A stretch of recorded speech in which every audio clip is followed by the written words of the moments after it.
반갑습니다. 저는 충남연구원에서 농촌 문제를 연구하고 있는 조영재라고 합니다. 당신은 누구신가요?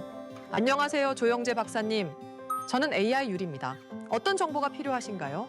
예, 저는 농촌 문제에 관심이 많습니다. 우리나라 농촌 위기가 얼마나 심각한지 말해줄 수 있나요? 우리 농어촌의 위기는 매우 심각합니다. 청년층의 대도시 유출과 출산율 저하와 고령화 등의 문제가 복합적으로 작용하면서 농어촌 지역의 인구는 계속해서 감소하고 있습니다.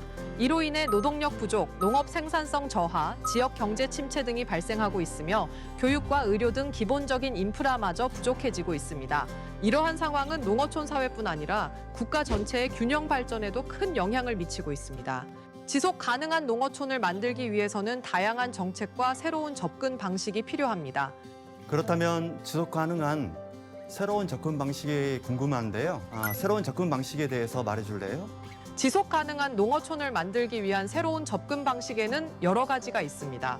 예를 들어 스마트 농업을 도입하여 기술과 데이터를 활용해 농업 생산성을 높이는 방법이 있습니다.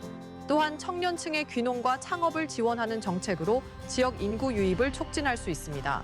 다양한 형태의 사회적 경제를 활성화하여 지역 내 자원을 활용한 지속 가능한 경제 구조를 구축하는 것도 중요합니다. 마지막으로 지역 특산물을 활용한 관광 산업을 발전시켜 지역 경제를 활성화하는 방법도 고려할 수 있습니다. 그렇다면 지속 가능한 농촌을 만들었거나 현재 만들어가고 있는 우수한 외국 해외 사례가 있다면 알려줄 수 있나요? 좋아요. 몇 가지 사례를 들려드릴게요. 첫째, 일본의 이마바리라는 도시가 있습니다. 이마바리는 오랫동안 인구 감소로 어려움을 겪어왔으나 지역의 특산품인 타월 산업과 자전거 관광을 활성화하여 경제를 재생시키고 있습니다. 명문 제도의 사이클 여행 코스를 개발해 관광객을 유치하는 데 성공했습니다. 둘째, 스위스의 에멘탈 지역은 고유의 치즈와 유기농 농업을 중심으로 경제를 활성화하고 있습니다.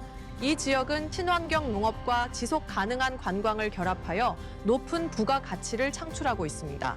셋째, 네덜란드의 알메르는 도심 농업과 친환경 주택을 결합한 혁신적인 지역 개발 모델을 보여줍니다. 도시의 주택 단지 안에 농장을 배치해 주민들이 직접 농작물을 재배하고 소비할 수 있도록 하고 있습니다. 이러한 사례들은 지역의 특성을 살리고 지속 가능한 경제 구조를 갖추는 접근이 얼마나 효과적인지 보여줍니다.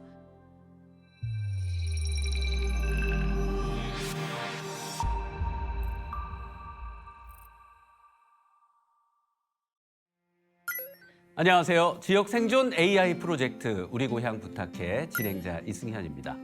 우리 일상으로 다가온 AI와의 협업을 통해 지역 소멸 문제를 풀어보는 시간인데요. 오늘은 그 5번째 시간으로 AI 위기의 농어촌을 살려줘란 제목으로 이야기를 나눠보겠습니다. 제목부터 현재 농어촌이 갖고 있는 다양한 위기의 심각성에 대해서 부각할 수밖에 없는데요. 충남연구원 조영재 박사와 이야기 나누겠습니다. 안녕하십니까? 예, 안녕하십니까. 저는 충남연구원에서 현재 농촌 정책, 특히 농촌 소멸의 문제나 최근에는 한계마을과 관련된 연구를 좀 진행을 하고 있습니다. 반갑습니다. 네. 예. 앞서 조영재 박사님께서 AI 유리와 대화를 해보셨는데 어떠셨어요? 글쎄요, 제가 MZ세대가 아니라서 그런지 아직까지 좀 어색한 부분이 없잖아 있는데요. 근데 그럼에도 불구하고 우리나라 이 농촌 위기에 대해서 비교적 잘 지적을 하고 있는 것 같고요. 특히 일반적으로 참고해야 될 만한 중요한 이슈를 잘 던져주고 있는 것 같습니다. 즐겁게, 재밌게 잘 봤습니다. 네, 조 박사님께서는 지난 20여 년간 충남연구원에서 농어촌 문제를 연구해 오셨는데 이 농어촌의 인구 감소, 위기, 그 심각성에 대해서 어느 정도 공감을 하고 계시는지요? 예, 저는 농촌 소멸 위기에 대해서 상당한 심각성을 느끼고 있습니다. 잘 아시는 것처럼 2020년 이후에 우리나라가 사망자 수가 출생아 수를 능가하는 소위 말하는 본격적인 인구 감소 시대가 도래를 하게 되었고요. 이와 함께 지방 소멸에 대한 위기가 고조되고 있습니다. 네. 근데 이러한 지방 소멸의 최선단에 위치한 지역이 농촌 지역, 특히 농촌 마을이라고 할 수 있는데요. 물론 농촌 마을은, 농촌 지역은 이전부터 사실은 심각한 과소화, 고령화, 특히 인구 절벽의 현상을 겪고 있는 건 사실이고, 특히 최근에 국가 전체적으로 인구가 감소함으로 인해서 어떻게 보면 이제는 모든 농촌이 소멸로 향해 가고 있다라고 해도 과언이 아니라고 좀 생각됩니다. 네.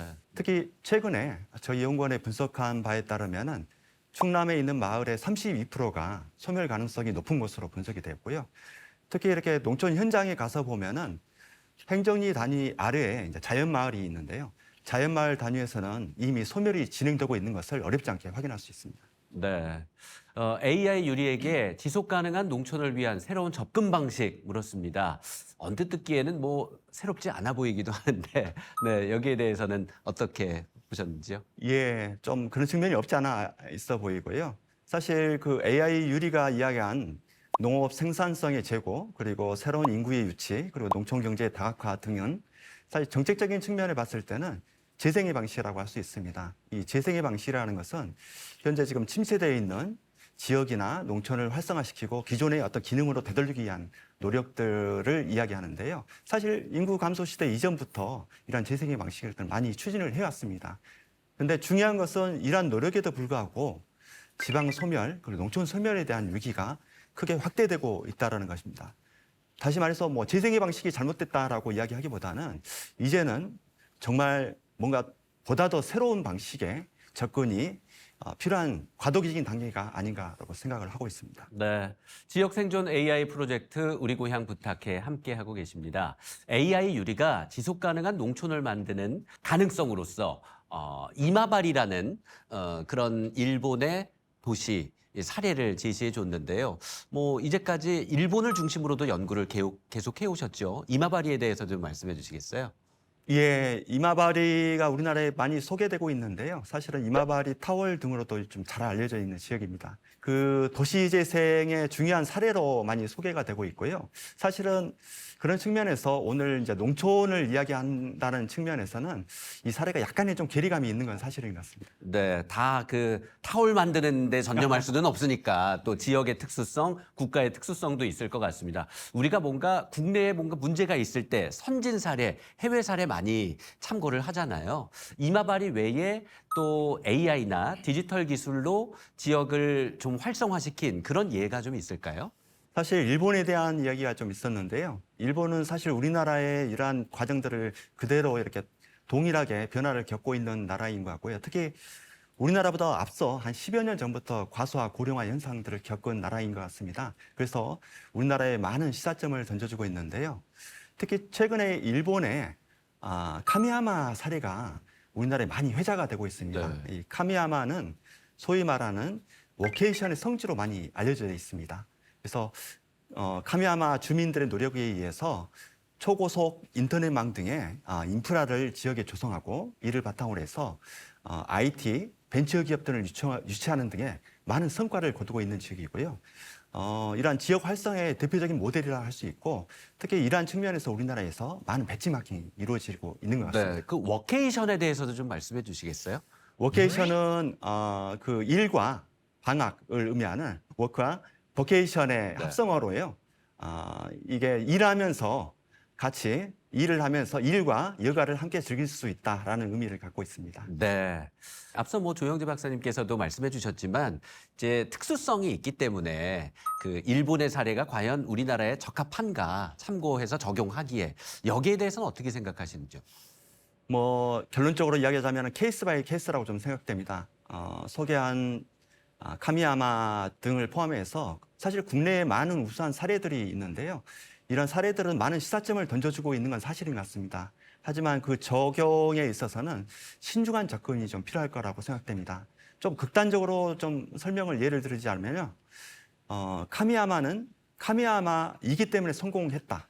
그리고 모든 농촌이 카미야마가 다 될 수는 없다라고 말씀드릴 수 있을 것 같습니다. 다시 말해서 해당 지역이 지역의 여건이나 상황을 충분히 고려하지 않고 무조건 우수 사례, 우수 모델이라고 해서 무조건 적용을 하게 된다면은 뭐 잘 아시겠지만 성공 가능성보다는 실패한 가능성이 높다라는 거죠. 네. 특히 최근에 우리나라에서 카미야마의 사례를 벤치마킹해서 사실 많은 지역에서 워케이션과 관련된 정책과 사업이 추진된 바가 있는데요. 사실 실패를 한 사례가 적지 않다는 것도 좀 주목할 필요성이 있을 것 같습니다. 특히 한 가지 더 이렇게 좀 예를 들자면요.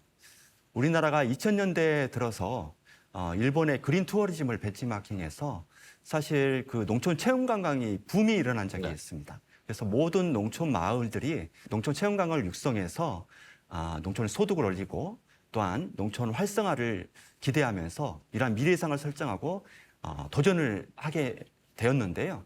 근데 결과적으로는 물론 성공한 마을들도 많이 발생을 했지만 대다수가 실패를 하게 되었습니다. 뭐 결론적으로 말씀드리자면은 어떤 우수한 모델이나 모형이 있다고 해서 이게 모든 농촌 지역에 적용하거나 획일적으로 적용한다는 것은 저는 잘못됐다고 생각됩니다. 네. 해당 지역에 맞는 실태와 여건을 명확하게 분석하고 무엇보다 중요한 것은 정말 다른 지역과 차별화된 이런 모델을 만들어가는 게 무엇보다 중요한 조건이 아닌가 생각됩니다. 인공지능 시대 지역 소멸 문제가 더 가속화될 것이라는 우려가 큽니다. 조 박사님께서는 현재 우리 농촌과 지방이 직면한 소멸 위기의 본질 어떻게 진단하시는지요? 일반적으로 농촌 소멸, 특히 농촌 마을의 소멸을 바라보는 시각은 크게 이제 두 가지 정도가 있는 것 같습니다. 뭐 결론부터 이야기하자면 소멸을 시켜야 된다, 아니다, 소멸을 막아야 된다라는 두 가지 관점인데요. 첫 번째는 어떠한 노력과 투자를 해서라도 소멸을 막아야 된다라는 관점인데요. 사실 우리나라 농촌 마을은 국토 정주 체계에서 가장 기초가 되는 단위입니다. 어떤 마을들은 사실 우리나라 5,000년의 역사를 함께한 마을도 있고요. 특히 상당한 기간 동안에 우리나라의 그 전통과 문화 그리고 정체성들을 형성하는 데 있어서 중요한 역할을 해왔습니다. 그래서 이러한 측면에서 농촌 마을의 소멸은 국가적, 사회적 위기와 손실이다. 그래서 어떠한 노력과 투자를 기울여서라도 반드시 살려야 된다라는 첫 번째 관점이 있을 수 있고요. 반대로 아니다. 어차피 소멸된 마을이라면은 자연스럽게 소멸을 하도록 해야 된다라는 관점이 있을 수 있습니다. 그래서 이 현재 지금 소멸로 향해 가는 과정이 과거 농경 사회의 적정 인구로 돌아가는 회귀의 과정이다. 그리고 어차피 소멸될 마을이라면은 더 이상의 투자와 노력은 국가적인 낭비이다. 그렇기 때문에 자연스럽게 소멸을 맞아야 된다라는 시각이 있을 수 있는데요. 사실 양쪽 어느 것이 옳고 그르냐의 문제는 오늘 이 자리에서 좀 따지기는 어려울 것 같고 이거는 전 국민적인 합의가 좀 필요한 부분이라고 생각됩니다. 단지 제가 말씀드리고자 하는 것은 이 농촌이나 농촌 마을이 소멸로 향해 가는 과정상에서 나타나고 있는 다양한 부작용들이 있는데요. 앞으로는 이러한 부작용들을 어떻게 최소화할 것인가가 가장 핵심이 되는 이슈라고 할 수 있을 것 같습니다. 네. 그렇다면 농어촌 소멸을 막을 수는 없다. 이렇게 들리기도 하거든요. 근데 그 속도를 좀 지연하거나 시간을 좀 연장하는 그런 차원일 것 같은데 조영재 박사님께서는 그렇게 판단하시는 근거는 어디 있을까요? 예. 적어도 국가 전체적인 인구 감소 시대가 지속되는 한 농촌의 소멸을 갈수록 막기는 점점 어려워질 거라고 좀 생각을 하고 있습니다. 국가 전체적으로 인구가 증가하느냐, 인구가 감소하느냐는 농촌 문제를 이야기하는 데서 중요한 핵심이라고 좀 생각을 하고 있고요. 그래서 다시 말해서 국가 전체적으로 인구가 증가하는 상황이라면 사실 적극적인 인구 정책들을 통해서 인구를 유치하고 유인하는 등의 다소 희망적인 정책들이 가능한 반면에 국가 전체적으로 인구가 감소하는 상황이라면 사실은 특정 지역에서 인구를 유치했다는 것은 다른 지역에서의 인구 감소를 의미하기 때문에 소위 말하는 제로섬 게임으로서 이건 국가 전체적으로 에너지 낭비라고 이야기를 할 수 있을 것 같습니다. 특히 도시 지역에 비해 상대적으로 열악한 농촌 지역 같은 경우는 가면 갈수록 인구 유치가 그렇게 쉽지 않을 것으로 보이고요. 이로 인해서 소멸로 향해 갈 수밖에 없다라고 생각을 하고 있습니다. 네. 그렇다면 소멸로 가는 상황에서 부작용을 해소하기 위한 방안도 이야기를 나눠봐야 할 텐데 박사님께서는 소멸 직전에 처한 한계 마을에 대한 연구를 진행을 하셨고 한계 마을이라는 개념을 국내에 처음 소개하기도 하셨는데요. 그러면 AI 유리에게 한번 좀 물어보겠습니다. AI 유리 한계 마을이라는 개념에 대해서 설명해 주세요. 한계마을은 1990년대 초 등장한 개념으로 고령화와 과소화로 인해 생활적 기능과 생산적 기능이 유지되기 어려운 마을을 뜻합니다. 조영재 박사에 따르면 한계마을은 몇 가지 특성을 가지고 있다고 설명하는데요. 소농 중심의 농업 구조와 농업 이외 추가 수입 구조 부족, 토지를 비효율적으로 이용하고 도시 기반 시설이 부족하며 접근성이 열악하고 리더십을 가진 인력이 부족하며 새로운 커뮤니티 형성이 미흡한 것으로 나타납니다. 네, AI 유리가 한계마을에 대해서 잘 설명을 했는지 모르겠습니다. 네, 한계마을이란 개념 하면 이제 조영재 박사님이 이제 전문가신데요. 한계마을에 맞는 정책이 있다면 어떤 게 있을까요? 예, 비교적 잘 설명을 한 것 같고요. 특히 한계마을을 좀 더 쉽게 설명을 하자면은 머지않은 장래에 소멸 가능성이 높은 마을 정도로 이해를 할 수 있을 것 같습니다.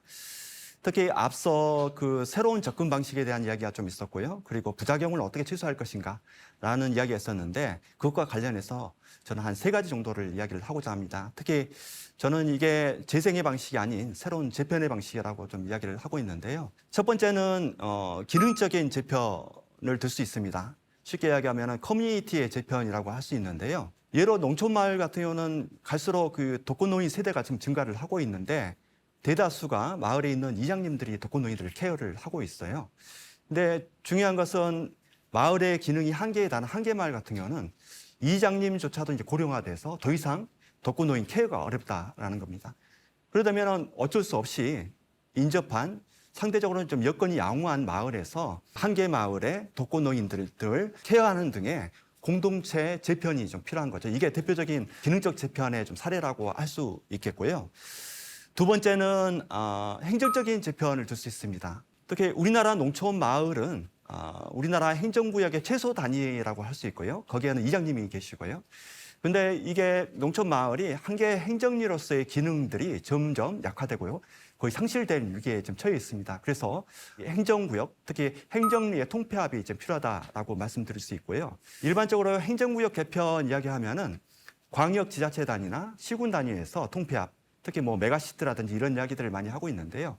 저는 개인적으로 가장 시급한 행정구역 개편은 행정리의 통폐합이다라고 생각을 하고 있습니다. 특히 앞서 설명드린 기능적 재편의 측면에 있어서 이러한 그 당위성을 확보한다는 측면에서도 의미가 있을 것 같습니다. 그리고 마지막 3번째 방법은 공간적인 재편입니다. 이 공간적인 재편은 마을의 공간적인 이전 그리고 집적화를 의미하는 겁니다. 2014년경에 일본에서 철퇴 농촌계획론이라는 이론이 제기가 되어서 학계에 큰 파장을 일으킨 바가 있습니다. 용어 어감 자체가 조금 안 좋은데요. 조금 뭐 순화시켜 이야기하자면 소멸의 농촌계획론 정도로 이해할 수 있을 것 같습니다. 내용을 좀 살펴보자면은 모든 농촌 마을들이 소멸로 향해 가고 있는데 공공을 포함해서 어느 누구도 아무런 조치를 취하지 않고 있고 소멸로 방치하고 있다. 이럴 바에는 차라리 적극적인 소멸, 다시 말해서 마을 주민을 이주시켜서 그 주민들이 여생을 정말 살기 좋고 여건이 좋은 지역에서 소위 말하는 삶의 합리성을 추구하면서 살 수 있도록 하자라는 내용입니다. 물론 이러한 철퇴 농촌계획론에 대해서 반박하는 논리도 만만치 않은데요. 근데 중요한 것은 우리나라에서 새로운 측면에서 특히 농촌계획 기법의 다변화라는 측면에서 이제 본격적으로 우리나라도 논의를 해야 되는 시점이 아닌가라는 생각이 듭니다. 그리고 마지막으로 또 한 가지 중요한 부분을 말씀드리고자 하는 것은 제가 앞서 3가지 재편 방법을 말씀드렸는데 이 3가지 재편 방법의 전제 조건이 되는 가장 중요한 부분들은 주민들의 합의, 주민들의 동의입니다. 다시 말해서 아무리 좋은 정책과 대안이 있더라도 해당 주민이 동의하지 않는다면 그 정책은 의미가 없다라고 생각되고요. 특히 자연스럽게 소멸을 맞이하겠다라고 하는 의견도 소위 말하면 삶의 철학성이라고 할 수 있는데요. 이 부분도 마땅히 존중받아야 마땅하다라고 저는 생각을 하고 있습니다. 네. 그 해당 지역의 이장님들, 주민들, 그리고 행정 단위의 어떤 공무원들이 듣기에는 맞습니다. 예. 우리는 여기에 생존하고 있고 살고 있는데 소멸이라는 것조차도 받아들이기가 굉장히 싫을 것 같습니다. 반감도 있고 심지어 저항도 있고 거기에 대해서 반론도 제기하고자 할 텐데 그럼에도 불구하고 20여 년간 농어촌 지역의 인구 소멸 문제를 연구해온 그 학자로서 이러한 주장 또 인구 소멸, 농촌 소멸에 대해서 이야기를 이렇게 강하게 하는 데는 정말 절실하게 하는 데는 이유가 있으실 것 같습니다. 제가 한 10여 년 전에 농촌 현장을 가서 농촌 소멸, 특히 마을 소멸에 대한 이야기를 하면은 대부분 거부 반응을 보였고 특히 그 말하는 자체에 대해서 되게 터부시하는 경향들이 없지 않아 있었습니다. 하지만 최근에 와서 조금 분위기가 많이 바뀌었는데요. 솔직히 말해서 저도 농촌 소멸을 이야기하는 자체가 상당히 참담한 기분입니다. 근데 그럼에도 불구하고 농촌 소멸 위기에 대한 공감대가 형성된 지역과 그렇지 않는 지역의 활성화 정도는 크게 차이가 있는 것을 볼 수가 있습니다.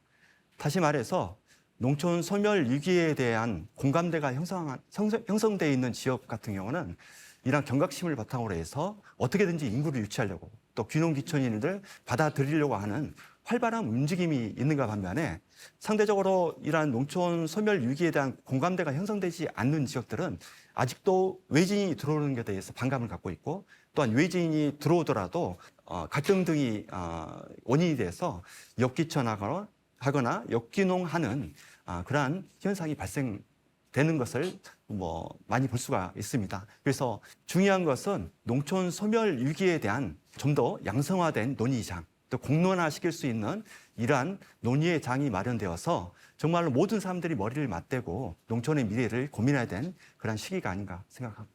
네, 현실 인정, 현실을 받아들이는 게 가장 급선무이고 그 다음에 이제 대응이 나올 수가 있겠죠. 근데 그 현실 자체를 인정하지 않으면 대안을 마련하고 적용하기도 좀 어려울 것 같다는 생각도 좀 드는데요.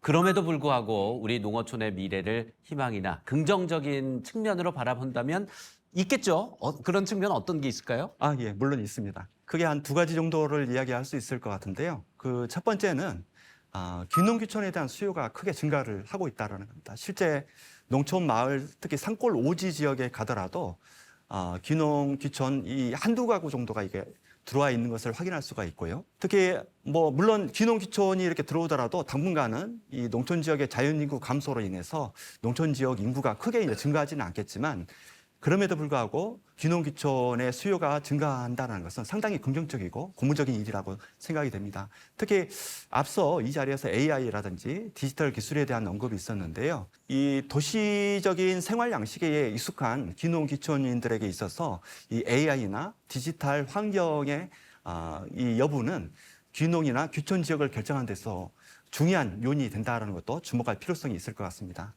그리고 또 하나의 긍정적인 측면은 농촌 다음에 대한 수요, 즉 다시 말해서 농촌 전원 경관이나 전원 생활에 대한 수요가 증가하고 있다는 것입니다. 한때 농촌의 활성화를 농촌의 도시화라고 잘못된 오해를 가진 적이 있었습니다. 하지만 사실 농촌은 농촌이고 도시는 도시인 거죠. 농촌은 도시 지역에 없는 다양한 농촌다움 등의 자원들이 있습니다. 이러한 자원들을 활용해서 정말 도시 지역과 구별된 국토 정조 공간으로서 위상이 제고될 것이라고 좀 생각되고 이러한 농촌 전원 공간에 대한 수요는 갈수록 증가할 것이라고 좀 생각이 되고 있습니다. 네. 끝으로 지역 정책을 담당하는 공무원과 농촌 현장의 주민들에게 가장 강조하고 싶은 메시지가 있다면 한 말씀 부탁드립니다. 예, 첫 번째로 관련된 정책을 추진하고 있는 공무원분들께 말씀드리고자 하는 것은요. 방금 전에 귀농귀촌에 대한 언급도 있었는데 정책의 방향이 귀농 중심의 정책에서 귀촌 중심의 정책으로 확충돼야 된다라고 생각을 하고 있습니다. 실제 농촌 현장에서는 귀농에 대한 수요보다는 귀촌에 대한 수요가 많이 발생을 하고 있고요. 특히 중앙정부나 지방정부 차원에서 청년 후계 농업인 육성한다든지 청년을 유치하게 한 다양한 정책들이 추진되고 있는데 실제 농촌에서는 청년층보다는 중장년층을 중심으로 한 귀촌에 대한 수요가 크게 증가를 하고 있습니다. 그래서 우리나라는 아직까지 귀농 중심의 정책에 머물러 있다라고 해도 과언이 아닌데요. 앞으로는 이러한 중장년층을 중심으로 한 귀촌 정책으로 확대될 필요성이 있겠다라고 첫 번째 말씀드리고 싶고요. 예, 여기서 귀농과 귀촌의 차이를 좀 개념 설명을 해주시겠어요? 가장 큰 차이점은 귀농이란 농업을 생업으로 하는 사람들이 농촌에 들어가는 것을 말하는 거고요.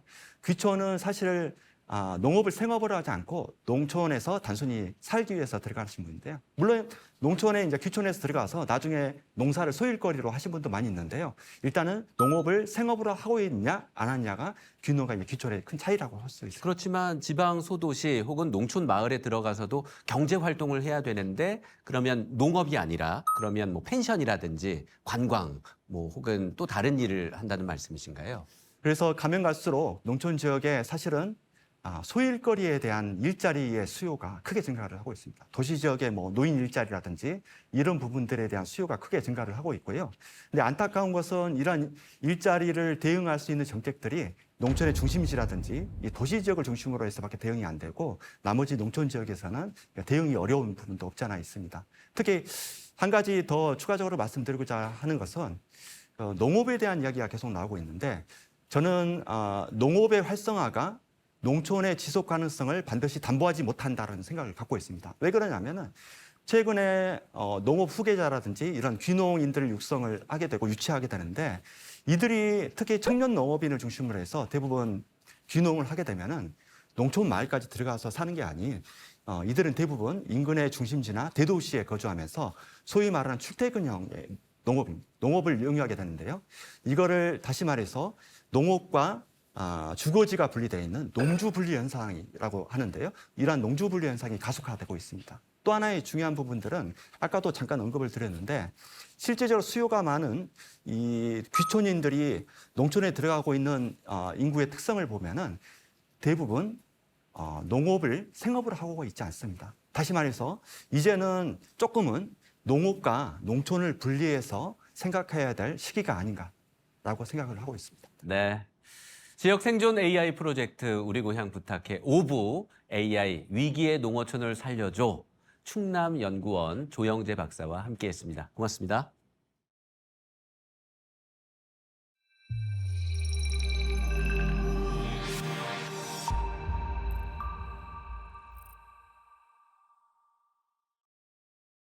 AI 유리 오늘은 위기의 농어촌 지역에 대해서 이야기 나누고 있는데 인구 소멸 위기에 처한 그런 지자체가 있다면 농어촌 지역을 중심으로 좀 소개해 주세요. 2025년 기준 농어촌 지역 가운데 소멸 위기가 가장 심한 상위 10개 시군은 다음과 같습니다. 경북 군위군, 전남 고흥군, 경남 합천군, 강원 인제군, 전북 임실군이 있고 충남 청양군, 경북 영양군, 강원 화천군, 전남 한평군, 충북 단양군이 있습니다. 이 지역들은 젊은 여성 인구 대비 고령 인구 비율이 매우 낮아 소멸 위험 지수가 0.22 이하로 초위험 상태입니다. 네, 지금 소개한 이런 지역에 대해서 한눈에 지도로 볼 수 있는 그런 표가 있으면 좋을 것 같은데요. 좀 보여주세요. 2000년 이후 지역 소멸 위험을 나타낸 지도입니다. 네, 지역 소멸 위험 기초지자체 지도입니다. 2000년 이후인데요. 우리나라의 지역 소멸 위험이 급증하고 있다는 것을 알 수 있습니다. 좌측 상단에서 시간 순으로 10년마다 어떻게 변했는지를 볼 수 있는데 그 붉은색 표시가 가장 심각한 지역임을 나타내고 있습니다. 초록색이었던 곳이 20년 만에 이렇게 바뀌었는데요. 붉은색으로 표시한 지역들이 점차 늘어난 것을 확인할 수가 있습니다. 다시 한번 AI 유리에게 좀 질문을 해보겠습니다. AI 유리, 그 인구 소멸 위험의 요인은 어디에 있다고 보시는지요? 한국 농어촌의 지역 소멸 위기는 단순한 인구 감소를 넘어 구조적이고 복합적인 문제입니다.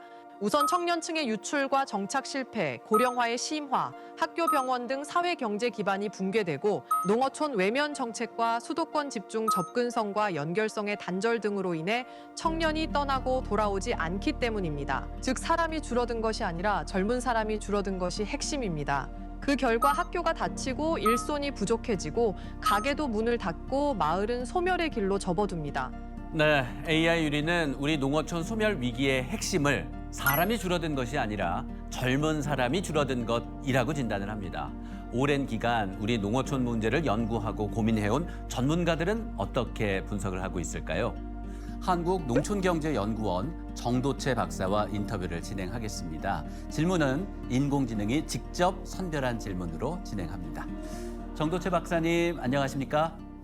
안녕하세요. 한국농촌경제연구원에서 신산업인력실장을 맡고 있는 정도채라고 합니다. 네, 박사님께서는 오랜 기간 농어촌 지역의 인구 소멸 문제를 연구해 오셨는데요. 그 인구 소멸의 핵심은 어디에 있다고 보시는지요? 가장 핵심적인 요인은 산업구조의 변화라고 봅니다.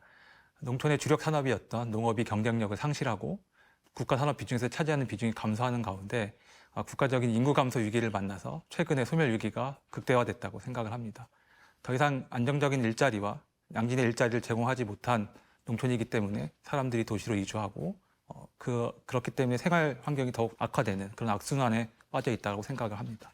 네, AI 유리는 농어촌 지역의 인구 소멸 문제의 원인, 젊은 사람이 감소하는 것이 가장 큰 문제라고 진단을 했고요. 박사님께서는 산업 구조의 변화를 핵심 요인으로 꼽으셨는데요. 그렇다면 AI가 인구 감소에 기여를 할 수 있다고 보시는지요? 무엇보다도 농업의 생산력을 향상시키고 경쟁력을 제고하는 데 AI가 기여하는 바가 분명할 것으로 생각합니다. 병해충 방지라든지 또 생산량 예측이라든지 조금 더 과학적인, 합리적인 영농이 가능하게끔 만들어줄 것으로 생각합니다. 이런 것들은 농업인들의 소득을 증가시키는 데 기여할 것으로 생각을 합니다. 그리고 농촌의 정주 여건을 개선하는 데도 충분히 기여하는 바가 있다고 생각을 합니다. 의료라든지 교육이라든지 현재 농촌 주민이 겪고 있는 가장 큰 불편함들을 AI를 통해서 서비스를 혁신함으로써 농촌 정주 환경을 개선시킬 수 있는데 기여함으로써 주민들이 돌아오는 농촌으로 만들 수 있다고 생각합니다. 네, AI가 농어촌 지역의 의료, 교육, 그리고 스마트팜과 같은 곳에 기여를 할 수 있다고 진단을 해주셨는데요. 하지만 핵심적인 부분은 그런 기술을 활용할 수 있는가 하는 교육의 문제도 있을 것 같고요. 어떤 전략을 구사해야 될까요? 네, 주민들의 농업인들의 기술 수용성을 높일 수 있는 교육이 중요하다고 생각을 합니다. AI 기반의 농업, 스마트 농업이라고 하면 기술이나 지식들 습득, 그리고 그와 관련되어 있는 경영 기술의 습득이 상당히 중요한 과제입니다. 하지만 모든 농민들이 그러한 것들을 수용할 수 있는 데는 한계가 있습니다. 그래서 농민들이 AI를 수용하고 디지털 농업, 스마트 농업들을 잘 실행할 수 있도록 여러 단계에서의 교육들이 선행될 필요가 있습니다. 그런 것들을 가능하게 하는 다양한 층위의 인력 양성도 상당히 중요한 과제라고 생각을 합니다. 네, 인구 감소 문제에 대해서 지금 농촌경제연구원 정 박사님과 말씀을 나누고 있는데요. 이번에는 AI 유리가 직접 선별한 질문으로 인터뷰를 진행해 보겠습니다. AI 유리, 정도채 박사님과의 인터뷰를 진행해 주세요. 정도채 박사님에게 질문하겠습니다. 현재 우리나라 농업 농촌 정책이 AI 시대에 얼마나 적용돼 있다고 생각하시는지 궁금합니다. 우리나라 농정에서 ICT 융복합 사업, 그 데이터 기반 경제 구축, 그리고 스마트 농업과 관련해서 이제 신기술을 접목한 그런 정책들 같은 경우가 상당히 오랜 시간에 걸쳐서 잘 추진되어 왔습니다. 그 결과 신기술 기반의 농업 정책을 펼칠 수 있는 기반과 기본적인 체계는 잘 갖추었다고 생각을 합니다. 그동안 갖춘 그런 기반과 인프라나 시설과 인력들을 어떻게 AI 시대에 맞게 잘 변용해서 쓰느냐가 상당히 중요한 과제라고 생각합니다. 그러기 위해서는 보다 더 개방적인 AI 부분의 인력들을 유치를 하고 받아들이고 양성을 하는 그런 것들이 중요하다고 생각을 합니다. 앞으로 AI가 단순 노동을 대체하는 시대가 된다면 농촌 일자리는 어떻게 재편돼야 된다고 보시나요? AI가 단순 일자리를 대체한다고 한다면 농업인들의 전통적인 역할이 좀 변해야 한다고 생각을 합니다. 기존에는 노동력을 중심으로 농업인들의 역할이 정의됐다고 한다면 이제는 농업을 관리하고 농장을 경영하는 관리자나 경영자로서의 역할과 역량이 중요해질 것으로 보입니다. 귀농귀촌하는 청년들은 기존의 농업인들에 비해 역량이 뛰어나고 활동력이 좋은 경우가 많습니다. 그렇기 때문에 그들이 AI를 활용한 새로운 형태의 농업 현장에서 실험해 볼 수 있는 퍼스트 펭귄의 역할을 할 수 있으리라고 생각을 합니다. 퍼스트 펭귄 역할을 하려면 정부나 지자체의 정책적인 도움도 필요할 것 같은데 여기에 따른 지자체나 정부의 변화는 뭐가 있어야 된다고 보십니까? 디지털 농업이나 스마트 농업, AI 기반의 혁신적인 농업은 초기 투자라든지 그리고 초기에 자본을 확보하는 데 상당히 어려움을 겪기 마련입니다. 그래서 귀농귀촌 청년들이나 그런 것들을 희망하는 다양한 농업인들이 큰 위험을 지지 않고 그런 새로운 혁신적인 실험들을 농업 현장에서 할 수 있도록 정부는 그런 것들을 지원해 줄 필요가 있다고 생각을 합니다. 이를테면 새로운 시설 장비에 대한 융자라든지 지원이라든지 그리고 그 맞춤형 교육이라든지 이런 부분들에 대한 정부나 지자체의 지원이 필요하다고 생각을 합니다. 농촌 지역의 혁신적인 농업으로의 전환이나 디지털 전환에 성공하기 위해서는 어떤 제도나 인프라가 필요하다고 보시나요? 디지털 전환에서 가장 중요한 것 중에 하나가 데이터라고 생각을 합니다. 그동안 디지털 전환을 위해서 여러 가지 데이터들이 구축이 되어 있고 인프라들도 잘 구축이 되었습니다. 하지만 AI 시대를 맞이해서 이런 것들이 잘 연계해서 통합적으로 좀 활용될 수 있는 그런 기반들을 갖추는 것이 중요하다고 생각합니다. 공공부문이 구축한 데이터 플랫폼이나 기반 같은 것들이 민간에게 개방돼서 여러 가지 다양한 혁신적인 모델들이나 아이디어들이 실현될 수 있도록 그런 개방적인 데이터 플랫폼과 체계를 갖추는 것이 무엇보다 중요하다고 생각합니다. 그리고 AI에 관련되어 있는 법제 정비도 중요하다고 생각합니다. 지금 AI 기본법이 시행을 앞두고 있는데 개별적인 사안에 대해서 규제하거나 진행을 하는 데는 한계가 있습니다. 농업 농촌의 발전을 위해서는 농업 농촌에 걸맞는 AI에 관련된 법제를 정비하고 구체화할 필요가 있습니다. 네, 한국농촌경제연구원 정도채 박사님의 인터뷰를 AI 유리가 진행하고 있습니다. AI 유리 계속 진행해 주시죠. 현재 우리나라가 농촌 문제 해결을 위해서 정부가 우선순위로 추진했으면 하는 정책들은 어떤 게 있을까요? 네, 먼저 농업과 농촌을 구분해서 말씀을 드릴 수 있을 것 같습니다. 생산 측면에서는 농업의 미래 성장화, 고도화가 가장 시급한 과제라고 생각을 합니다. 아까도 말씀드렸듯이 농업의 고도화 없이는 농업의 미래나 농촌의 미래도 없다고 생각을 합니다. 농업이 경쟁력을 갖춘 산업으로 성장할 수 있도록 바이오 산업, 스마트 농업, 신농업, 새로운 기술을 접목한 새로운 형태의 농업으로 성장시킬 수 있도록 연구개발, 인력 지원, 각 부문별 정책 지원을 아낌없이 추진해야 된다고 생각을 합니다. 그리고 중요한 것은 농촌의 정주 여건을 개선시키는 데도 전력을 기울여야 한다고 생각을 합니다. 농촌이 살기 좋은 공간으로, 쉬기 좋은 공간으로 만들어질 때 사람들이 농업, 농촌에 관심을 가지고 새로운 인력들이 유입되어 농업의 고도화, 농촌이 살기 좋은 지역으로 발전하는 데 기여할 수 있을 거라고 생각을 합니다. AI 시대에서도 지속 가능한 농촌을 위해서는 농촌도 스스로 갖춰야 될 경쟁력이 있어야 된다고 생각하는데요. 어떤 것들이 좀 필요할까요? 농촌이 다양한 삶의 기회를 제공하는 공간으로 자리매김해야 한다고 생각을 합니다. 그동안 도시가 성장할 수 있었던 데에는 다양한 삶의 양식이 도시에 있다라는 데 사람들이 공감했던 거에 있다고 생각합니다. 하지만 이제 상황이 바뀌어서 농촌이 도시와는 다른 새로운 대안적인 그리고 새로운 형태의 삶의 공간으로서 자리매김을 한다면 보다 많은 사람들이 농촌을 하나의 삶의 공간으로 고민하고 일자리로, 쉼터로 고민할 수 있을 거라 생각을 합니다. 농촌은 자연환경이 다양하고 그리고 산업도 다양하고 여러 가지 다양한 형태의 삶이 가능하기 때문에 충분히 그런 다양성을 제공해 줄 수 있는 공간으로 가능성이 있다고 생각을 합니다. 이미 농업 선진국을 보면 AI를 접목해서 농업을 고도화하고 농업을 규모화한 사례들이 상당히 많이 확인되고 있습니다. 그런 추세들을 종합해서 볼 때 농업이 AI를 기반으로 해서 조금 더 과학적인 농업으로, 조금 생산적인 농업으로 또는 새로운 형태의 농업으로 진화할 것이라고 생각합니다. 네, 정도채 박사님께서는 농어촌이 갖춰야 할 AI 경쟁력으로서 AI를 농어촌에 접목하는 것이 과학적인 농업이 중요하다고 핵심 전략으로 꼽아주셨는데요. 그렇다면 AI는 어떤 답변을 할지 궁금한데요. AI 유리에게 질문해 보겠습니다. AI 유리, AI 시대에 농어촌 지역이 갖춰야 할 경쟁력으로는 어떤 게 있다고 보는지요? 우리 농어촌이 갖춰야 할 핵심 경쟁력으로 첫째, 먹고 살 수 있는 지역이 되어야 합니다. 스마트팜 가공 관광이 결합된 6차 산업을 통해 농사만이 아닌 일자리 있는 농촌이 되어야 합니다. 둘째, 살고 싶은 생활 조건을 갖춰야 합니다. 아이를 키울 수 있고 병원까지 갈 수 있어야 합니다. 청년은 그런 곳에 정착합니다. 셋째, 밭과 연결되는 힘이 있어야 합니다. 빠른 인터넷, 편리한 도로, 디지털과 물류가 연결되어야 지역은 살아 있습니다. 넷째, 스스로 문제를 푸는 주민의 힘입니다. 외부의 지원보다 마을 스스로 계획하고 운영할 수 있는 리더십이 핵심입니다. 마지막으로 도시가 흉내낼 수 없는 가치입니다. 자연 공동체 느린 삶, 이것이 바로 농어촌만이 줄 수 있는 미래입니다. 네, 여기서 정도채 박사님께 꼭 드리고 싶은 질문이 있습니다. AI가 농어촌 지역의 문제에 해법을 제시할 수 있다고 생각하시는지요? AI가 지금 현재 농촌의 소멸 위기를 개선하는 데 기여할 수 있다고 생각합니다. 농촌에서 사람이 떠나는 이유는 교육, 의료, 사회복지 서비스와 같이 생활 여건이 불편하기 때문입니다. AI는 교육이나 원격 진료, 그리고 생활 서비스의 다양한 형태로의 진화를 통해서 그런 불편한 생활 서비스를 개선하는 데 기여할 수 있을 거라고 생각합니다. 그렇기 때문에 AI가 농촌의 정주 여건을 개선하고 사람들을 돌아오게끔, 떠나지 않게끔 만드는 데 기여할 수 있다고 생각합니다.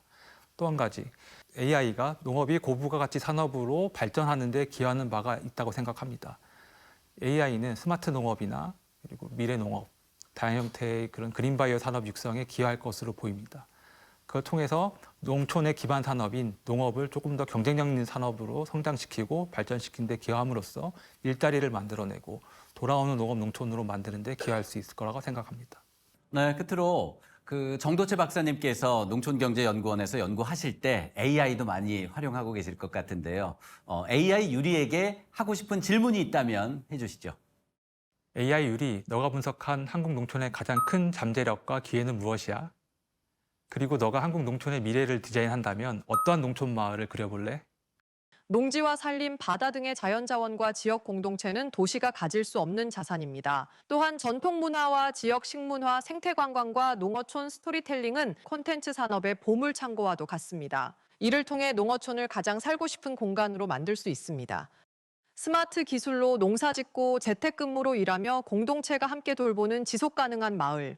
자연과 디지털이 공존하는 슬로우 라이프의 최전선이 바로 미래의 농어촌입니다. 청년은 돌아오고 아이들은 웃으며 자라고 도시와 연결된 로컬 순환 경제가 꽃을 피웁니다. 작지만 강한 학교, 병원, 문화공간이 마을 중심으로 들어서고 농촌은 살기 위해 떠나는 곳이 아니라 살고 싶어 돌아오는 곳이 되어가고 있습니다. 농어촌의 미래는 더 이상 보존의 대상이 아닌 혁신의 무대입니다.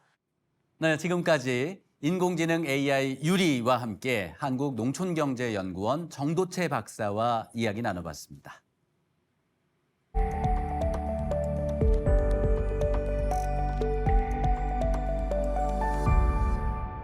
안녕하세요. 아나운서 박지연입니다. 저는 오늘도 인공지능 기반의 비정형 데이터들을 분석해 보겠습니다. 앞서 전국의 농촌과 어촌이 처한 현실과 우리 사회의 인식 변화에 대해서 이야기를 했는데요. 그래서 오늘의 키워드는 바로 위기의 농어촌입니다. 먼저 검색창에 키워드를 넣어보겠습니다. 위기의 농어촌을 검색을 해보면요. 전체 정보량 추이를 살펴볼 수가 있습니다. 분석 기간은 지난 1년간의 데이터입니다. 정보량이 크게 올라가는 부분들이 눈에 띄시죠? 바로 5월입니다.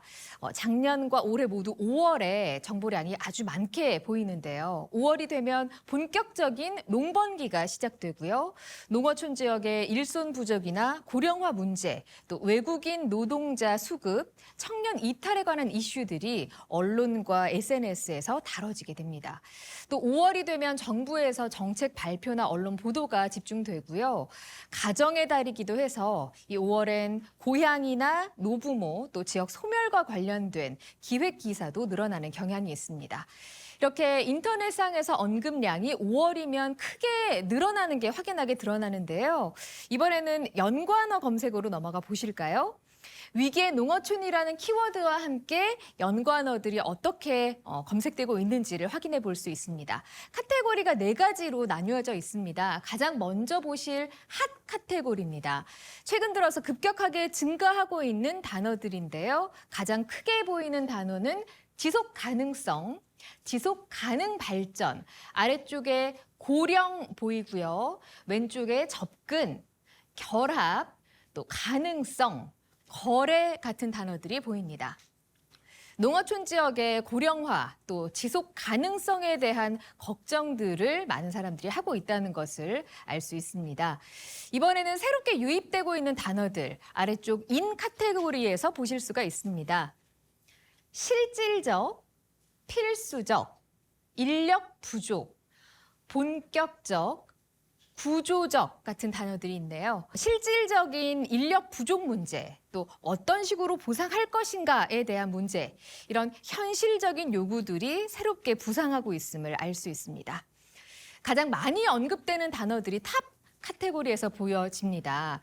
가장 크게 보이는 글씨들이 가장 많이 언급되는 단어인데요. 농촌 가장 크고요. 오른쪽에 지원, 위쪽에는 고령화, 추진, 사업, 지역, 운영, 확대 같은 단어들이 있습니다. 이 농어촌 이슈들이 굉장히 정책이나 행정 중심으로 계속해서 주도되고 있었다는 것을 확인할 수 있고요. 반대로 빠르게 사라지고 있는 단어들 아웃 카테고리에서 보시면 이탈, 코로나19, 저출산, 보건복지부 같은 단어들이 있습니다. 농어촌의 위기가 더 이상 개별 농가나 지역의 문제가 아니라 이 고령화나 지속 가능성 같은 많은 사람들이 함께 고민해야 할 그런 사회 구조 문제로 인식되고 있다는 신호로 볼 수 있습니다. 자, 농어촌에 대한 우리의 인식들이 어떻게 변해가고 있는지를 빅데이터로 확인해 봤는데요. 이번에는 조금 더 타이트하게 분석하기 위해서 기간을 좀 다르게 지정해서 연관어 검색을 해보겠습니다. 조사 기간을 한 달 동안으로 넣어볼게요. 최근 한 달 동안 많은 사람들이 어떤 검색을 했는지 인터넷상에서 언급된 정보들 확인해 보시면요. 가장 먼저 급격하게 증가한 핫 검색어들. 소비 쿠폰이 가장 크게 보입니다. 또 선불 카드, 민생, 지역 사랑 상품권, 인구 감소 지역, 오프라인, 사용처, 경제 회복 같은 단어들이 있습니다. 정부의 재정 지원 정책과 관련된 키워드들이 급증하고 있는 걸 확인할 수 있죠. 또 농어촌 위기 담론이 이 구조 개혁에서 즉각적인 소비 정착 또 지역 활성화 지원책 쪽으로 한 달 사이에 크게 이동했음을 확인할 수 있습니다.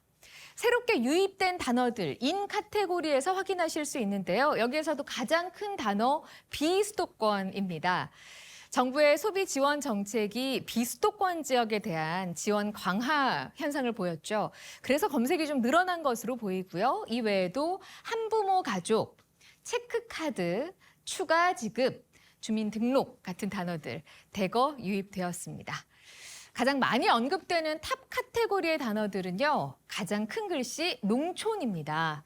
그 외에 지원, 지역, 고령, 사업, 추진 같은 단어들이 보입니다. 그러니까 정부 정책의 실질적인 집행 단계에 대한 키워드들이 보이죠. 사라지고 있는 아웃 카테고리의 단어들을 보시면요. 영농철, 농촌 봉사 활동, 정례회, 실태조사, 마늘, 양파 같은 단어들이 있습니다. 농작업과 관련된 키워드들이 관심에서 점차 사라지고 있다는 뜻입니다. 이번에는 비교 키워드 분석으로 가보시죠. 위기의 농어촌이라는 검색어들 중에서 도시와 농촌 나누어서 어떤 키워드들이 상황별로 분포되어 있는지를 확인하실 수 있습니다. 보고 계신 왼쪽은 도시와 관련된 키워드들이고요. 오른쪽은 농촌 상황에 대한 단어들입니다.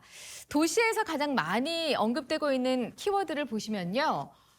방문, 안전, 개최, 적극 같은 단어들이 있습니다.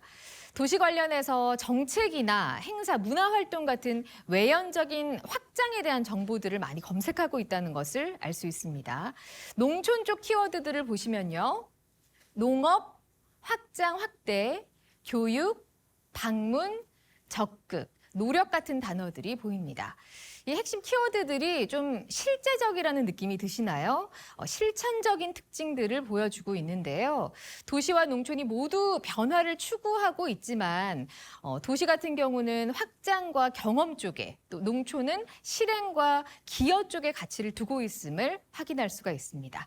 이제 농촌은 혜택을 받는 수동적인 정책의 대상이 아닌 거죠. 직접적인 변화를 일으키고 또 지역사회에 기여하는 주체로 우리의 인식이 전환되고 있다는 것을 보여주고 있어서 참 흥미로운데요.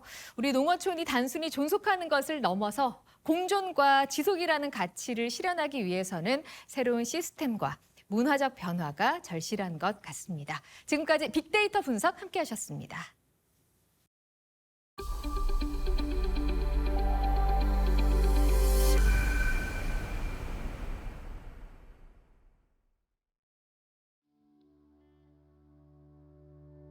저희 전북 김제 스마트팜 혁신밀리에서는 온실에 설치된 복합 환경 제어 프로그램과 자동화된 설비를 통해서 작물에게 필요한 데이터들을 수집하고 있습니다. 또 수집된 데이터는 빅데이터 센터 관제실에 자동으로 수집되게 되어 있는데요. 그 수집된 데이터를 바탕으로 작물 생육 모델을 개발하고 있습니다. 불안정해지는 기후변화 위기 속에서 AI는 작물의 생육 데이터 및 작업 환경들을 분석하고 예측 판단하여 농산물의 생산성이 안정화되고 작업의 편리성이 증대되고 수익성이 개선되어 청년들이 찾아오는 살기 좋은 농촌으로 변화될 것으로 기대합니다.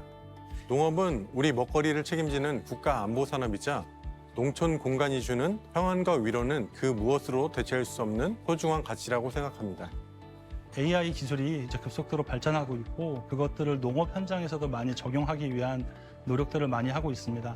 특히 저희 같은 경우에는 기후변화에 대응해서 여러 가지 작물들을 재배하고 또 품종을 새로 만들고 또 수량을 늘리기 위한 방법들을 연구하고 있는데요. AI를 만약에 적용해서 농업에 적용한다고 하면 AI가 각 작물에 맞는 생육에 대한 조건, 환경에 대한 조절 이런 것들을 시시각각 바꾸면서 아마 제안을 해줄 것이고 거기에 맞게 농업을 적용시키다 보면 아마 현재보다는 훨씬 높은 이제 수량을 얻어낼 수 있지 않을까. 그것들이 바로 농업인에게 바로 이득으로 돌아갈 수 있지 않을까라는 생각이 됩니다.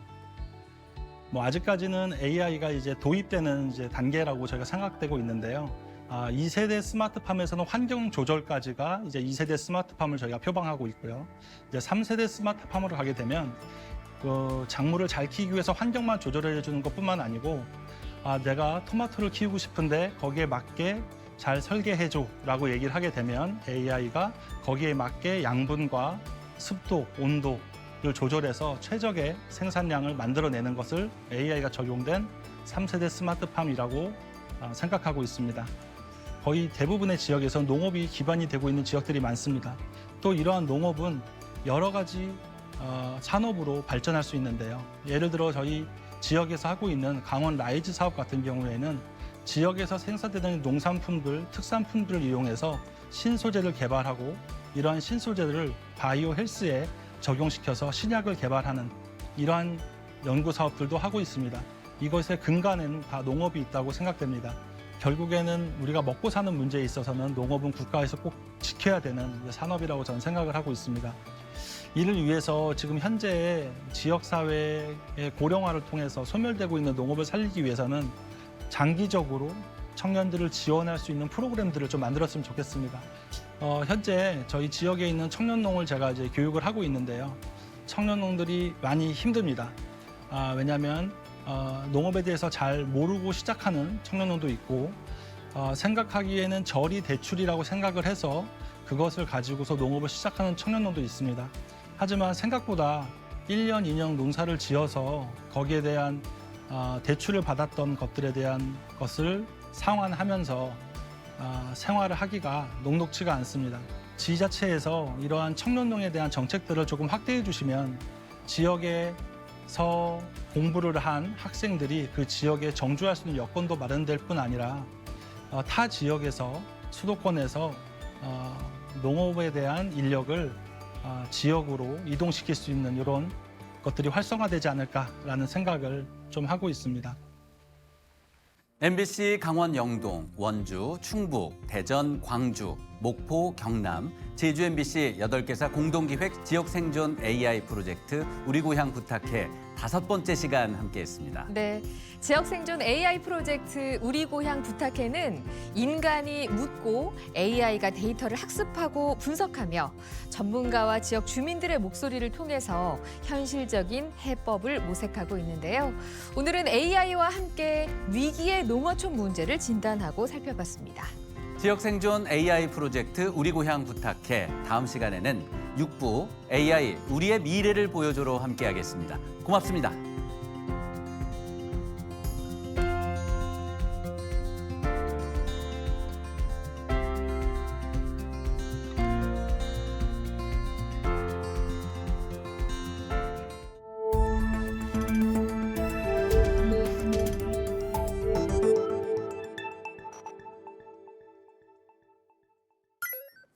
안녕하세요, 김덕진입니다. 여러분, 요즘 이 언론에서 에이전트 AI라는 말 아마 자주 들어보셨을 텐데요. 챗 GPT나 제미나이 같은 생성형 AI도 똑똑하긴 한데 에이전트 AI는 이걸 한 단계 더 넘어선 존재입니다. 이 AI는 단순히 질문에 대답하는 것에 그치지 않고 스스로 상황을 판단하고 행동까지 하는 AI를 뜻합니다. 마치 디지털 비서 같은 것이죠. 이젠 AI가 이메일을 확인하고 회의 대상자의 스케줄도 비교하고 적당한 날짜를 잡아서 초대장까지 작성해서 보내는 것까지 스스로 처리합니다. 사람이 하던 실무의 한 사이클을 이제는 AI가 처음부터 끝까지 해내는 겁니다. 자, 그러면 이런 에이전트 AI를 실제로 구현한 대표적인 사례 뭐가 있을까요? 예를 들어서 테슬라의 주식을 심층 분석해줘라고 명령을 하잖아요. 스스로 명령을 만들고 실행해야 될 할 일 목록을 만들어서요. 코드도 생성해서 진행하고 보고서까지 작성해주는 기능을 갖추고 있습니다. 단순한 텍스트 요약이 아니라 이 전문가가 만든 것 같은 리포트를 생성해준다는 것입니다. 심지어 이 AI는요, 회사의 사내 시스템, 이메일, 클라우드와 연동이 돼 있어서 데이터를 찾고 연결하고 가공하는 일까지 수행할 수 있습니다. 그러니까 AI가 마치 진짜 팀원 한 명처럼 일하게 되는 셈이죠. 자, 여기에 더해서요, 2025년에 구글 I/O에서 발표해서 공개했었던 제미나이의 에이전트도 주목할 만합니다. 구글에서 얘기하기를 이제 제미나이는 사용자의 G메일을 읽고 메일의 내용에 맞춰서 적절한 답변을 자동으로 생성하고 적절한 시점에 전송까지 가능하다라고 밝혔습니다. 예를 들면요, 회의 일정 다시 잡아달라라고 메일을 받으면 상대방의 말투, 또 과거의 메일 이력까지 참조해서 적절한 어투로 회신 문장도 만들고요. 나의 일정표와 비교해서 가능한 시간까지 제한한 뒤에 이메일을 보낸다는 것입니다. 놀랍지 않습니까? 사람이 애쓰면 한 10분은 최소한 걸릴 일인데 이 에이전트 AI는 10초 만에 끝내버리는 겁니다. 그렇다면 앞으로 이 에이전트 AI는 어디까지 발전하게 될까요? 지금은 단순한 개인 비서 수준이지만 머지않아서 기업 단위의 프로젝트 매니저, 심지어 다른 AI들과 협업하는 AI 팀장 역할까지 맡게 될 수 있을 것 같습니다. 예를 들어서 하나의 에이전트 AI가 고객에게 이메일을 보내고 구매의 행동을 확인하고 그 데이터를 광고 시스템에 연결해서 A/B 테스트까지 실행하는, 그러니까는 마케팅 사이클 전체를 혼자 돌리는 상황도 머지않은 것이죠. 결국엔 이 AI가요, 명령을 받는 도구에서 이제는 협업하는 파트너로 진화하고 있는 셈입니다. 이제는 내가 뭘 시켜야 되지 고민하기 전에 AI가 먼저 움직이는 시대, 바로 에이전트 AI의 시대입니다. 감사합니다.